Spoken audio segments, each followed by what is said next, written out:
Hello everyone, आज की कहानी है सास की श्राप। वृद्धाश्रम के दरवाजे पर बैठी वो बूढ़ी औरत अपने कर्मों को याद कर आसमान की तरफ देख देख कर दहाड़े मार मार कर रो रही थी। क्यों किया मैंने ऐसा? क्यों हुआ मेरे साथ ऐसा? किस करने की सजा है ये?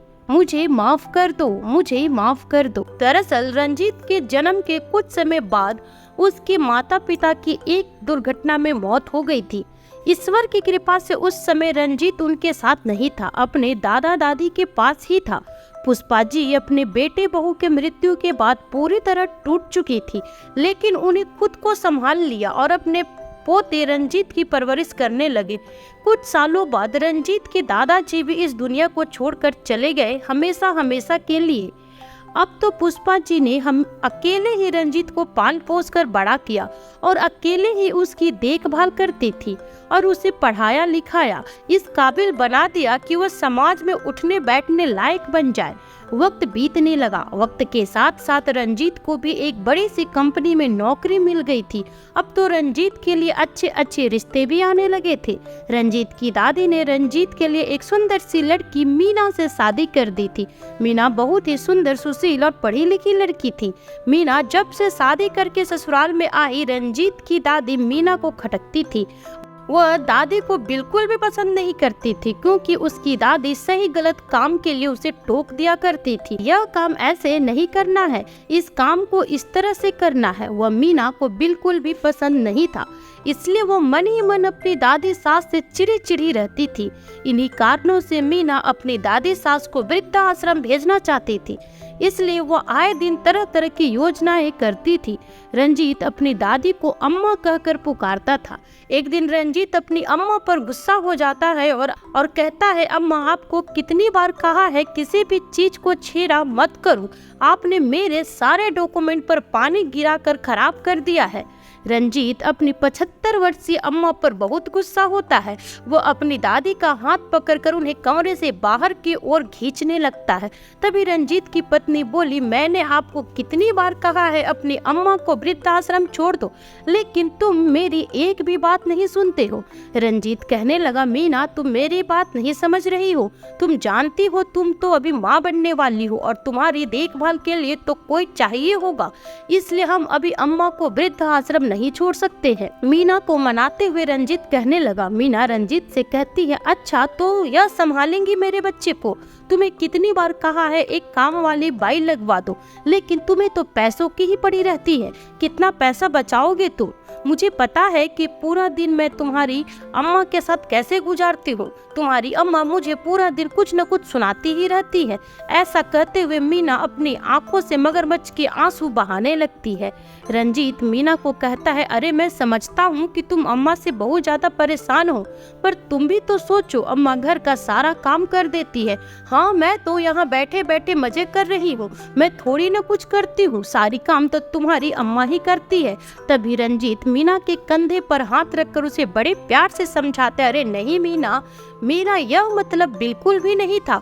रंजीत उससे और कुछ कह पाता, तभी मीना ने उसका हाथ झटक कर पीछे कर दिया।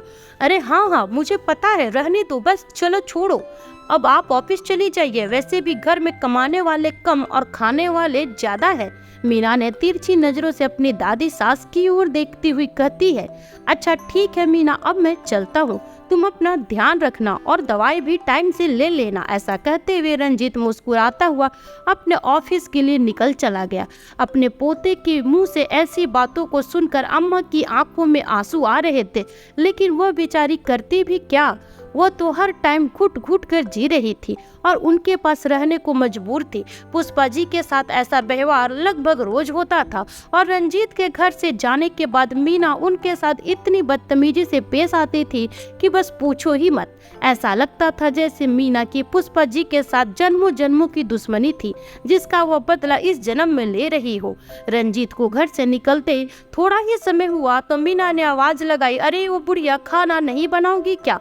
तो पुष्पा जी लाठी को टेकते हुए बड़ी मुश्किल से अपने कमरे से बाहर आई और कहने लगी, अभी बनाती हूँ बेटा। इस उम्र में उनसे ठीक से काम भी नहीं होता था, लेकिन फिर भी वो हर संभव प्रयास किया करती थी जिससे उनकी पोता बहू खुश हो जाए।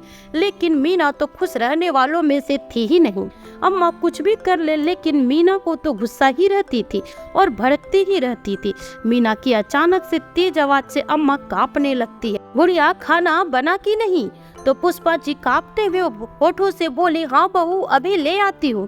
पुष्पा जी रसोई में जाती हुई मीना से बोली और लड़खड़ाते हुए रसोई घर से खाना लेकर आ गई। मीना ने जैसे ही खाने की प्लेट को देखा तो जोर जोर से बोली, यह कैसा खाना बनाया है आपने? मुझे तो लगता है कि आप जानबूझकर इतना बेकार खाना बनाती है ताकि दोबारा से आपको कोई खाना बनाने के लिए ना कहे। पुष्पा जी कहने लगी, लेकिन बहू यह खाना तुम्हारी सेहत के लिए अच्छा है। मीना बोली, नहीं नहीं, मैं इसे नहीं खा सकती, मुझसे तो नहीं खाया जाएगा, ले जाइए इस खाने को, मुझे तो अब भूख भी नहीं रही। तभी मीना के खुरापाती दिमाग में कोई चाल चल रही थी। वह जल्दी से पुष्पा जी के पास आ गई और बोली, अम्मा आपको मेरी वजह से कुछ ज्यादा ही काम करना पड़ता है, अब आप अपने कमरे में जाकर आराम कीजिए। तो पुष्पा जी कहने लगी, लेकिन बेटा रंजीत के आने का समय हो गया है, उसके लिए भी तो खाना बनाना है। मीना सहानुभूति का नाटक करते हुए कहती, अरे नहीं नहीं अम्मा, आपको तो अभी आराम की जरूरत है, और अम्मा का हाथ पकड़कर कमरे की तरफ ले गई। लेकिन पुष्पा जी आराम नहीं कर पा रही थी। उनके दिमाग में एक ही प्रश्न घूम रहा था कि अचानक से बहू का व्यवहार इतना कैसे बदल गया। लेकिन थोड़ी ही देर बाद बाहर से रोने की आवाज आने लगी। रोने की आवाज सुनकर पुष्पा जी हैरान हो गई थी। उन्हें समझ नहीं आ रहा था कि आखिर कौन रो रहा है। पुष्पा जी अपनी लाठी को टकती हुई बाहर आई तो देखा कि रंजीत गुस्से से तिल मिला रहा था और आग बबूला होता हुआ उनकी तरफ ही बढ़ रहा था। रंजीत को इतने गुस्से में देखी पुष्पा जी समझ गई थी कि मीना ने जरूर रंजीत को कुछ न कुछ कहा है और यह मीना की ही चाल है। आज तो यह गुस्सा मुझ पर ही फूटने वाला है। यह सोचकर पुष्पा जी जैसे ही पीछे मुड़ने लगी, रंजीत ने आवाज लगाई और अपनी अम्मा से कहने लगा, अरे अम्मा यह आपने क्या किया है? आपको मालूम भी है कि मीना माँ बनने वाली है, फिर भी आपने उससे काम करवाया है। मीना का नहीं तो कम से कम आप मेरे बच्चे के बारे में तो सोच लेती। पुष्पा जी कुछ कहना चाहती थी, लेकिन रंजीत ने तो उन्हें बोलने का मौका ही नहीं दिया। यह देखकर पुष्पा जी रोने लगी। रंजीत कहने लगा, अरे अम्मा नाटक तो ऐसे कर रही हो जैसे आपको कुछ पता ही नहीं हो। यह देखो मीना का हाथ कितना जल गया है, उसे कितनी चोट आई है, आप सारा काम उसी से करवा रही है। उसकी हालत जानते हुए भी आप सारा काम उसी से करवाती है। पुष्पा जी यह देखकर हैरान थी। मीना के हाथ में पट्टी बंधी हुई थी और आंखों से मोटे मोटे आंसू बहते जा रहे थे। मन ही मन मीना रोने का नाटक कर रही थी और सोच रही थी कि जब तक इस बुढ़िया को वृद्धाश्रम ना भेज दूं तो मैं भी चैन से बैठने वालों में से नहीं हूँ। तभी पुष्पा जी ने कहा, माफ कर दो बेटा, मुझे कमजोरी के कारण मुझसे खड़ा होना भी मुश्किल हो रहा था, इसलिए अभी अभी आराम करने गई थी। अरे यार, आप आराम करने गई थी? आराम करना क्या जरूरी था? कहीं आप मर तो नहीं गई थी? आगे से अगर आपने लापरवाही की तो मुझसे बुरा कोई नहीं होगा। ऐसा कहते हुए रंजीत अपने पैरों को पटकता हुआ अपने कमरे में चला गया। थोड़ी देर में जब मीना कमरे में आई तो रंजीत कहने लगा, अरे मीना, तुम तो समझदार हो, तुम इतनी बड़ी गलती कैसे कर सकती हो? अम्मा ने तुमसे काम करने के लिए कह भी दिया था तो तुम्हें काम करने से मना कर देना चाहिए था। काम करने की क्या जरूरत थी? अगर हमारे बच्चे को कुछ हो जाता तो? अम्मा तो बुजुर्ग है, हमें तो उनकी बात माननी ही चाहिए। मीना के चिकनी चुपड़ी बातों में आकर रंजीत कहता है, अरे मीना, तुम इतनी समझदार हो और तुम इतनी अच्छी हो, तभी तो तुम मुझे इतनी अच्छी लगती हो। रंजीत मीना को दोबारा से कहते हुए बोला, अगर अम्मा तुम्हें दोबारा से काम करने को कहे तो तुम मना कर देना। तुम्हें कोई भी काम करने की जरूरत नहीं है, जो भी काम बचेगा मैं उसको आकर कर लिया करूँगा। तुम्हें कोई काम करने की जरूरत नहीं है। मीरा ने कहा, ठीक है, चलिए आप हाथ मुंह धो लीजिए, आपको भूख भी तो लग गई होगी, मैं आपके लिए खाना लगा देती हूँ। रंजीत ने कहा, अरे नहीं मीना, तुम्हारे हाथ में तो पट्टी बंधी हुई है, तुम खाना कैसे लगाओगी? अम्मा को आवाज लगा दो, वही खाना लगा देगी। ठीक है, मैं अभी जाकर उनको कहती हूँ। यह कहते हुए मीना अम्मा के कमरे की तरफ बढ़ी और सोचने लगी, लगता है अम्मा पर तो मेरी चाल का असर ही नहीं हुआ है। पता नहीं ये बुढ़िया किस मिट्टी की बनी है, लेकिन मैं भी कुछ कम नहीं हूँ। इन्हें वृद्धाश्रम भेजे बिना मुझे चैन नहीं आएगा, इन्हें वृद्धाश्रम भेजकर मुझे चैन आएगा। मीना ने अम्मा को आवाज लगाई, अम्मा खाना लगा दो। तो पुष्पा जी ने कहा, ठीक है बेटा, मैं अभी खाना लगा दे रही हूँ। रंजीत ने फिर बोला, अरे जल्दी करो, मुझे बहुत जोर से भूख लगी है। पुष्पा जी के शरीर में बहुत दर्द हो रहा था। इतनी हिम्मत नहीं थी कि वह और कोई काम कर सके, परंतु फिर भी जैसे तैसे रसोई घर में गई और खाना लगा कर ले आई। जैसे रंजीत ने खाने का पहला निवाला तोड़ा तो उसका गुस्सा 7वें आसमान पर पहुंच गया था। यह क्या खाना बनाया है अम्मा? रंजीत की बात सुनकर पुष्पा जी हैरान रह गई। उन्होंने खाना चख कर देखा तो खाने में बहुत ज्यादा नमक था और चावल में कंकर पड़े हुए थे। पुष्पा जी समझ नहीं पा रही थी कि यह सब कैसे हुआ, क्योंकि उन्होंने स्वयं अपने हाथों से सारा खाना बनाया था। और मीना का झूठ अपनापन उनके मन में हजारों सवाल खड़े कर रहा था। और दूसरी ओर वह रंजीत के गुस्से से घबरा गई। तभी धीमी आवाज में बोली, अरे बेटा, मैं तो खाना सही बनाया था, पता नहीं यह सब कहाँ कैसे हो गया।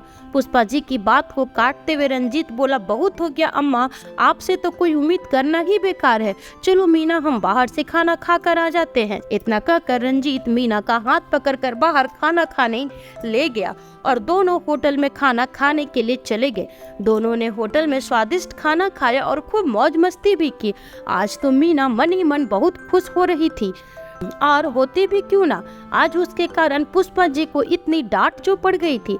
पुष्पा जी अपने आंसुओं को पोंछते हुए अपने कमरे में चली गई। उनका मन अंदर ही अंदर घुट रहा था। रंजीत और मीना खाना खाकर चलने लगे तो रंजीत ने कहा, अरे घर पर तो खाना नहीं है, क्यों ना अम्मा के लिए भी थोड़ा सा खाना यहीं से पैक करा लेते हैं। अम्मा क्या खाएगी, तो क्यों ना उनके लिए भी यहीं से कुछ खाना लेकर चलते हैं। मीना कहने लगी, अरे रंजीत, कैसी बातें करते हो, अम्मा की उम्र हो गई है, अब क्या वो इस उम्र में ऐसा खाना खाएंगी? यह खाना खाकर उनकी तबीयत खराब हो जाएगी। लेकिन मीना, अम्मा को भी तो भूख लगी होगी। मीना कहने लगी, अरे घर पर कुछ पका कर खा लेंगी। ऐसा कहते हुए रंजीत मीना के साथ वापस घर आ गया। घर आकर जैसे ही दरवाजे की घंटी बजाई तो दरवाजा नहीं खोला गया। रंजीत ने दोबारा से घंटी बजाई, इस बार भी दरवाजा नहीं खुला। फिर मीना ने कहा, अरे हमें आने में देर हो गई है, इसलिए वह सो गई होंगी। रंजीत, तुम दूसरी चाबी से दरवाजा खोल दो, मुझे बहुत जोरों से नींद आ रही है। रंजीत ने अपनी जेब से चाबी निकाली और दरवाजा खोलकर वे दोनों अंदर आ गए और अपने कमरे में सोने के लिए चले गए। थोड़ी देर के बाद जब पुष्पा जी की नींद खुली तो वो अपने कमरे के बाहर आई। उन्होंने रंजीत के कमरे की तरफ जाकर देखा और देखकर कहने लगी, अच्छा, तो ये दोनों घर वापस आ गए हैं। बच्चों को देखकर उन्हें तसल्ली मिल गई, लेकिन उनकी आंखें भर आई और वापस अपने कमरे की तरफ लौट गई। पुष्पा जी को भूख तो लगी थी और वो सोचने लगी कि जब रंजीत छोटा था और वह भूखा ही सो जाया करता था तो मैं उसे यह कहकर खाने के लिए मना लेती थी कि भूखे पेट सोने से इंसान ताकतवर नहीं बनता है, और जाने क्या क्या करके उसे खाने के लिए मना ही लेती थी। कभी भी बिना खाना खाए सोने नहीं देती थी। लेकिन यहाँ मैं खाऊं या ना खाऊं किसी को कोई फर्क नहीं पड़ता है। रुके हुए आंसू उनकी आंखों से बहने लगे। यह सोचते सोचते वह सोने की कोशिश कर रही थी, लेकिन भूख के मारे नींद भी नहीं आ रही थी। थोड़ी देर बाद पक्षियों की आवाज होने लगी। मीना अपने कमरे से बाहर आ गई, लेकिन कहीं भी पुष्पा जी दिखाई नहीं दे रही थी। मीना ने रसोई घर में जाकर देखा तो वहाँ भी नहीं थी। उसके बाद मीना अम्मा के कमरे में आ गई। वहाँ देखा तो अम्मा सो रही थी। मीना को तो एक और बहाना मिल गया। उसने चारों तरफ कचरा फेंका और झाड़ू उठाकर साफ करना शुरू कर दिया और रंजीत के आने का इंतजार करने लगी। मीना ने जैसे ही देखा कि रंजीत उठ गया है और बाहर आ रहा तो उसने झाड़ू लगाना शुरू कर दिया, लेकिन नींद में होने के कारण रंजीत का ध्यान मीना की तरफ नहीं गया। तब मीना जोर जोर से कहराने लगी और कहने लगी, हे भगवान, मेरी तो कमर में दर्द ही हो गया झाड़ू लगाते लगाते। यह कहते ही रंजीत का ध्यान मीना की तरफ गया। वह हैरानी से पूछने लगा, अरे मीना, तुम झाड़ू क्यों लगा रही हो? अम्मा कहाँ है? रंजीत, तुम अम्मा से कुछ मत कहना, अम्मा तो सो रही है। क्या अम्मा अभी तक सो रही है? रंजीत ने हैरानी से पूछा। मीना कहने लगी, अरे हाँ, सोने दीजिए उन्हें, आखिर मैं तो नौकरानी हूँ सारे घर का काम करने के लिए। अगर कोई काम नहीं करेगा तो मुझे तो करना ही पड़ेगा ना। रंजीत मीना को कहने लगा, अरे नहीं नहीं मीना, रहने दो तुम। यह कहते हुए रंजीत अम्मा के कमरे में गया और जोर जोर से चिल्लाना शुरू कर दिया, अम्मा कहाँ है? आओ। तभी पुष्पा जी हड़बड़ी से नींद से जाग गई। अम्मा, आपको कितनी बार कहा है कि ऐसी हालत में मीना का ध्यान रखा करो, लेकिन यहाँ आप तो सो रही हैं और मीना झाड़ू लगा रही है। अगर आप उसका ध्यान नहीं रखेंगी तो आपका इस घर में रहने का फायदा ही क्या है। रंजीत कहने लगा, अम्मा, मीना को भूख लगी होगी, उसके लिए खाना बना दो और मुझे भी ऑफिस जाना है, मेरे लिए भी नाश्ता तैयार कर दो। लेकिन अम्मा, कल रात जैसा खाना बिल्कुल भी मत बना देना। इतना कहकर रंजीत अपने कमरे में चला गया और पुष्पा जी उसे देखती ही रह गई। समय तो अपने हिसाब से चल रहा था। मीना के नखरे तो दिन ब दिन बढ़ते ही जा रहे थे। अब तो मीना का 9वां महीना चल रहा था। पुष्पा जी मीना को कहने लगी, अरे बहू, इस समय जरा संभल कर चलना चाहिए। इस समय पर अपना ध्यान रखना बहुत जरूरी होता है। सीढ़ियों पर जरा आराम से चला करो, नहीं तो तुम्हारे बच्चे पर असर होगा। अम्मा, मेरे लिए अच्छा नहीं बोल सकती तो कम से कम मेरे बच्चे के लिए बुरा तो मत बोलिए। अम्मा, मेरे सिर में बहुत दर्द हो रहा, थोड़ी सी इलायची वाली चाय बना कर दे दो, अगर और थोड़ी सी पकौड़े भी बना देना। मीना की बात को सुनकर अम्मा मीना की फरमाइश पूरी करने में जुट गई। पलटकर कोई जवाब नहीं दिया। थोड़ी देर में मीना के चिल्लाने की आवाज आने लगी तो पकौड़े बनाते समय पुष्पा जी के कानों में मीना के चिल्लाने की आवाज आई तो पुष्पा जी गैस को बंद करके मीना के पास गई और कहने लगी, क्या हुआ बेटा? अम्मा, मुझे बचा लीजिए, मुझे बहुत दर्द हो रहा। मीना दर्द से चिल्ला रही थी। पुष्पा जी ने रजत को फोन लगाया लेकिन वो फोन ही नहीं उठा रहा था। पुष्पा जी बार बार रजत को नंबर लगा रही थी लेकिन लग नहीं रहा था। मीना दर्द से छटपटा रही थी। रंजीत यह सोचकर फोन नहीं उठा रहा था कि अम्मा बेकार ही परेशान कर रही होंगी, जो बिना मतलब ही फोन करती रहती हैं। पुष्पा जी ने परेशान होकर फिर से फोन लगाया लेकिन कई बार फोन करने के बाद भी रंजीत ने फोन नहीं उठाया। चिंता करते हुए पुष्पा जी ने फिर फोन लगाया। इस पर रंजीत फोन उठा लिया और कहने लगा, अम्मा, मैं ऑफिस में बहुत बिजी रहता हूँ, आप समझती क्यों नहीं हो?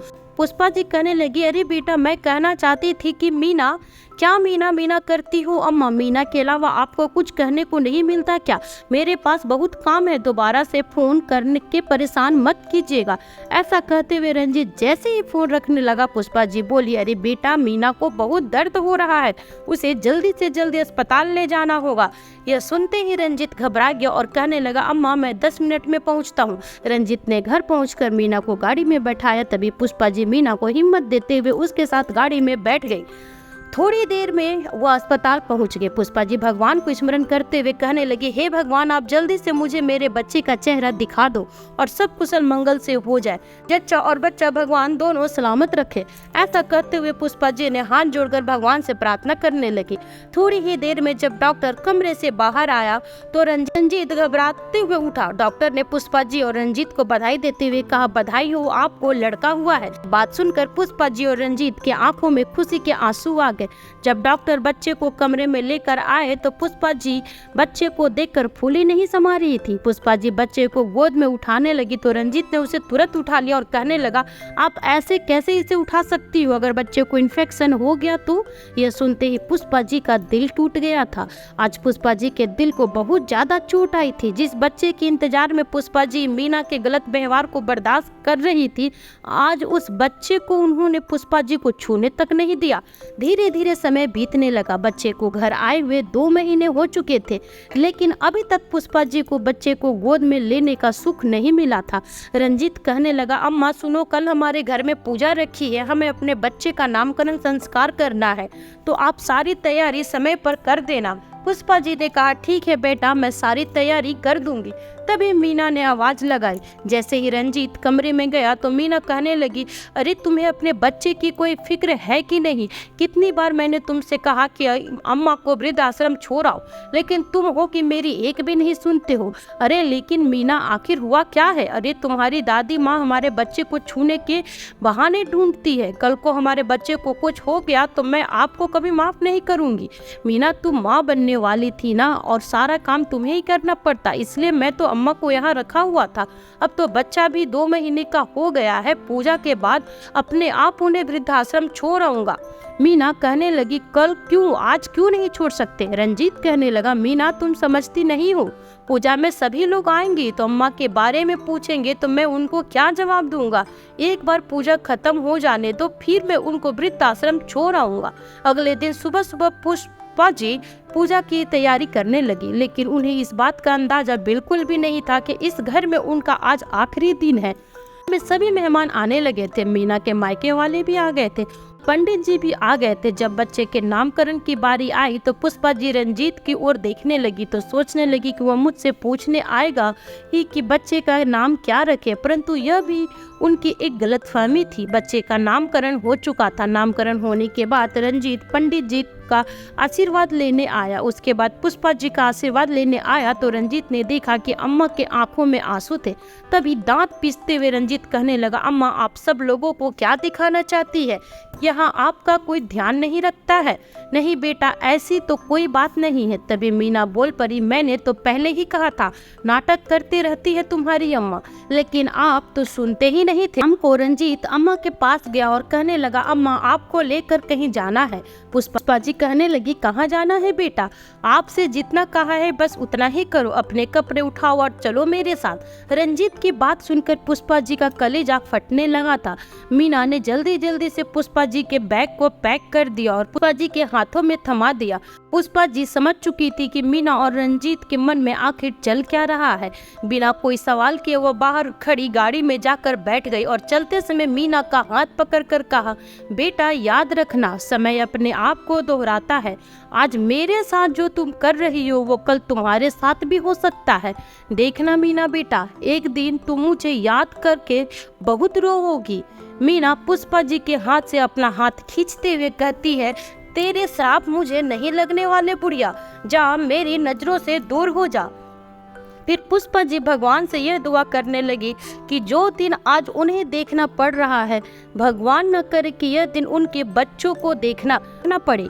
थोड़ी ही देर में वृद्धाश्रम पहुंच गए। पुष्पा जी जैसे ही वृद्धाश्रम की ओर देखा तो अंदर तक टूट चुकी थी। रंजीत बोला, अम्मा हमें गलत मत समझना, लेकिन अब हमसे आपकी देखभाल नहीं हो पाएगी, इसलिए हमने यह फैसला किया है कि आज से आप यहीं रहेंगे। यहाँ आपके जैसे और भी बहुत सारे लोग रहते हैं। ऐसा कहते हुए रंजीत अपनी अम्मा को वृद्धाश्रम में छोड़ दिया और उनके पैर छूकर चला गया। वृद्धाश्रम से निकलते वक्त रंजीत की आंखों में भी आंसू थे, परंतु फिर भी उसने एक बार भी पलटकर अपनी अम्मा को नहीं देखा। समय बीतने के साथ साथ मीना की बदतमीजी अभी दिन प्रतिदिन बढ़ती ही जा रही थी। रंजीत भी अब तो मीना के व्यवहार से परेशान हो गया था। रह रहकर वो अपनी अम्मा को याद कर रहा था। एक दिन उसने मन ही मन सोच लिया कि वो वृद्धाश्रम से अम्मा को वापस लेकर आ जाएगा और मीना को बताए बिना वृद्धाश्रम चला गया। वृद्धाश्रम में जाकर रंजीत अपनी अम्मा को ढूंढने लगा तो एक बुजुर्ग व्यक्ति आया और कहने लगा, अरे बेटा किसको ढूंढ रहे हो? रंजीत ने रोते हुए कहा, मैं अपनी अम्मा पुष्पा जी को ढूंढ रहा हूँ। उस व्यक्ति ने कहा, अरे बेटा तुमने आने में बहुत देर कर दी। पुष्पा जी तो इस दुनिया से जा चुकी है, वो तो इस दुनिया में है ही नहीं। यह सुनकर रंजीत की आंखें फटी की फटी रह गई। वह व्यक्ति कहने लगा, बेटा जब तुम उन्हें यहाँ छोड़कर गए थे तो वह बेचारी बहुत रोई जा रही थी। रो रो कर उनका बुरा हाल हो रहा था। तुम्हें बहुत याद करती थी। तुम लोग के यहाँ आने के 10 दिन बाद ही उनका निधन हो गया था। उनकी केवल एक ही आखिरी इच्छा थी अपने पर पोते को गोद में लेने की। यह सुनकर रजत शांत हो गया। आज उसे एहसास हो गया था कि उसने कितना बड़ा गुनाह किया है और वह फूट फूट कर रोने लगा। अम्मा मुझे माफ कर दो, वापस आ जाओ अम्मा। आज रंजीत को अपनी गलती का एहसास हो गया था, लेकिन जब तक उसे एहसास होता बहुत देर हो चुकी थी। वो अपने जीवन का सबसे बड़ा पाप कर चुका था, जिसका प्रायश्चित भी नहीं था। समय बीतने के साथ साथ रंजीत का बच्चा भी बड़ा हो गया। वे दोनों उसे दुनिया भर की खुशियां देना चाहते थे, लेकिन मीना के कारण घर में हर समय झगड़े ही होते रहते थे। रंजीत को अपनी गलती समझ में आ चुकी थी। वह समझ चुका था कि आखिर किसकी गलती थी। मीना उसकी अम्मा पर झूठा इल्जाम लगाती थी, लेकिन अब रंजीत कर ही क्या सकता था। लेकिन कहते हैं ना कि इंसान तो अपने कर्म को भूल जाता है, लेकिन भगवान कभी नहीं भूलता।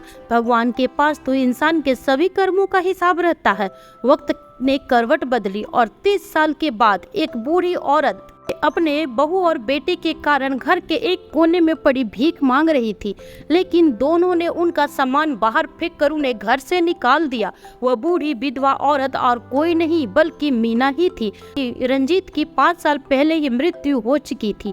मीना को समझ आ रहा था कि आज मैं वहाँ खड़ी हूँ जहाँ कल मैंने अम्मा को खड़ा किया था। मीना को भी आज एहसास हो गया था कि वो अपने द्वारा किए गए कर्मों को भोग रही है। आसमान की तरफ मुंह करके जोर जोर से अम्मा मुझे माफ कर दो, अम्मा मुझे माफ कर दो कह चिल्ला चिल्ला कर रो रही थी, लेकिन आज उसके पास उसकी सुनने वाला कोई नहीं था। आज अम्मा के द्वारा दिया गया श्राप सच हुआ। इसलिए कहा जाता है दोस्तों, कभी बड़े बुजुर्गों का दिल दुखा कर श्राप नहीं लेते हैं, क्योंकि समय आने पर दुखित मन से दी हुई बद्दुआ और श्राप जरूर लगती है। तो दोस्तों, कैसी लगी आपको आज की ये कहानी कमेंट करके जरूर बताइएगा। साथ ही लाइक एंड सब्सक्राइब करना बिल्कुल ना भूलें। फिर मिलती हूँ आपसे न्यू वीडियो में एक नई कहानी के साथ। तब तक अपना ख्याल रखें और स्वस्थ रहे। Bye bye.